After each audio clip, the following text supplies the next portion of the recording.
కష్టం అంటారా? అంటే అట్లా 20% కేటాయించటం అనేది కష్టం అని వాళ్ళు చెప్తున్నారా, లేకపోతే నిజంగానే కష్టం ఉంటున్నారు? మేడం, కంపెనీస్ మీరు మెమరాండమ్ ఆఫ్ అండర్స్టాండింగ్ ఎస్టాబ్లిష్ చేస్తారు కదా, మీరు అమెరికా వస్తున్నారు.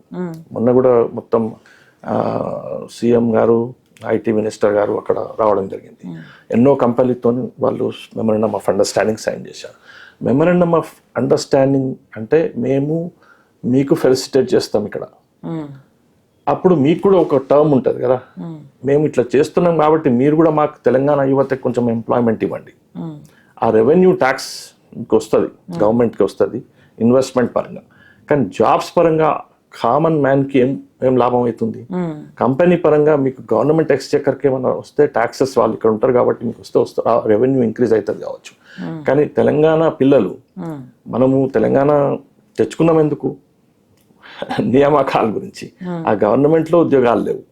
ఇప్పుడు గవర్నమెంట్లో ఉద్యోగాలు లేనప్పుడు ప్రైవేట్ సెక్టర్లో ఇంత పెద్ద కంపెనీస్తో మెమరాండమ్ ఆఫ్ అండర్స్టాండింగ్ చేసినప్పుడు ఆ ఒక క్లాజ్ రాసేస్తే, తెలంగాణ యువతకు కూడా మీరు ఇంజనీరింగ్ కాలేజెస్లో మీరు ట్రైనింగ్ ఇవ్వండి, ఫైనల్ ఇయర్లో ట్రైనింగ్ ఇచ్చి మీ కంపెనీకి ఏం రిక్వైర్మెంట్ ఉందో ఆ ఫైనల్ ఇయర్ తర్వాత ఒక 6 నెలలు ట్రైనింగ్ ఇచ్చి వాళ్ళకి జాబ్ ఇస్తే వాళ్ళు బయట ఎందుకు పోతారు? ఇక్కడనే ఉంటారు కదా.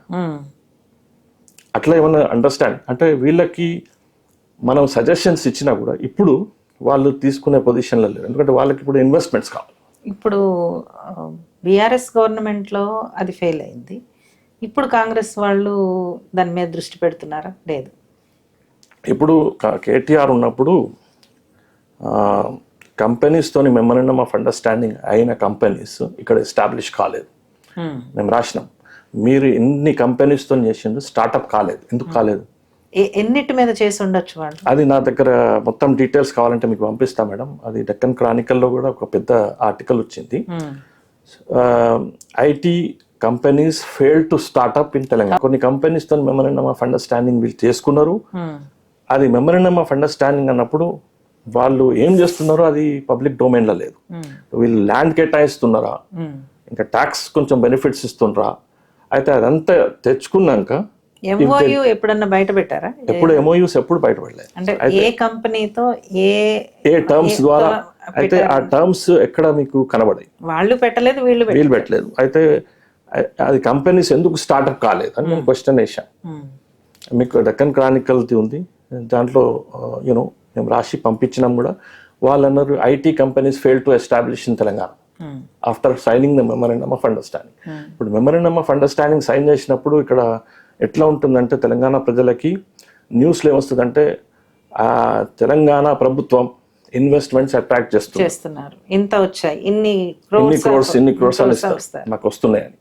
కానీ దానికి ఫాలో అప్ అనేది లేదు. అంటే దాని ఫాలో అప్ ఎట్లా చేయాల్సి ఉంటుంది? ఫాలో అప్ ఒక 6 months టైం లైన్ ఇస్తే, okay, within 1 year we are going to establish so and so company in Telangana అని ఉంటుంది మెమరాండమ్ ఆఫ్ అండర్స్టాండింగ్లో. ఎస్టాబ్లిష్ అయినప్పుడు డీటెయిల్స్ మనకి వెబ్సైట్లో ఐటీ మినిస్ట్రీ కానీ పబ్లిక్ డొమైన్లో పెడితే, ఓకే, మీరు మెమరాండమ్ ఆఫ్ అండర్స్టాండింగ్ ఈ పారామీటర్స్ మీద మీరు సైన్ చేసి తీసుకొచ్చారు, ఇన్ని క్రోర్స్ వస్తాయి తెలంగాణకి, ఈ కంపెనీ ఫామ్ అయితే దానికి ట్యాక్స్ జనరేట్ అవుతుంది. ఆ ట్యాక్స్ జనరేట్ అయినప్పుడు తెలంగాణకి ఇంత రెవెన్యూలో ఇంత ఎడిషన్ అవుతుంది. అది పబ్లిక్ డొమైన్లో పెడితే మా సొంతలో ఎన్ఆర్ఐస్ అక్కడ కంపెనీ హెడ్ క్వార్టర్స్ ఉంటే అక్కడ రెవెన్యూ వాళ్ళు రియల్ గా ఉందా? ఐఆర్ఎస్ వెబ్సైట్ లో ఆ కంపెనీ ఎస్టాబ్లిష్ ఉంది, వాళ్ళ revenues per year per annum వీళ్ళకి ఇంత లాభం ఉంది, ఆ లాభంతో వీళ్ళు ఇక్కడ తెలంగాణకు వచ్చి ఇన్వెస్ట్మెంట్ చేస్తున్నారా? రియల్ గానే ఇన్వెస్ట్మెంట్ ఆ లాభంతో చేస్తున్నారా?